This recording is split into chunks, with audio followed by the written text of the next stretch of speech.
Kumusta? Today we're going to Depo Bay, Oregon.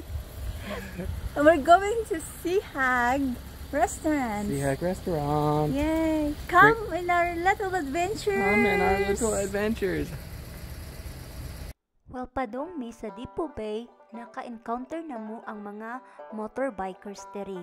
Lingaw lang ng tawon sila tanan, ga-uniform og mga dako ang ilang motorbikes.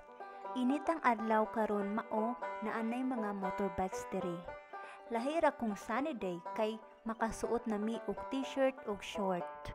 Ang mga palibot diri kay nagsugod na og ka-green ug ang mga tanom og grass pretty na lang tawon ilabi na sa mga flowers na nag-start na og blooming. While got drive, nag-decide mi nga muhunong sa Dutch Bros for coffee. Importante nga coffee kay para mawala ang duka. Dali ra sila makahimo og coffee. And me and my husband get mocha coffee. Dutch Bros coffee is one of our suki every time na mo travel mi og layo. Ang coffee cost $4. Sa Pilipinas, convert kay 200 pesos. Naabot mi sa Depo Bay at 7:30 p.m. na. Pero bisan og 7:30 p.m. na, naagihapon adlaw dere. Hayag gihapon at 7:30 p.m. until 8 p.m.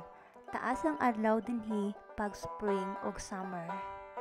Mauni ang gawas sa restaurant. Thank you, husband, for opening the door. Pagsulod namo sa restaurant, gisugat mi og music band, og lights, og cozy feeling sa restaurant. Naay mga dekorasyon like helm or captain's wheel, bar, o painting. While nagkalingkod na mi sa table, gitry na ko og dula ang captain's wheel. Naka-decide mi og order og clam chowder bowl, og shrimp with rice, og IPA beer. This is the painting in our restaurant and our IPA beer. Don't forget to enjoy. Bye!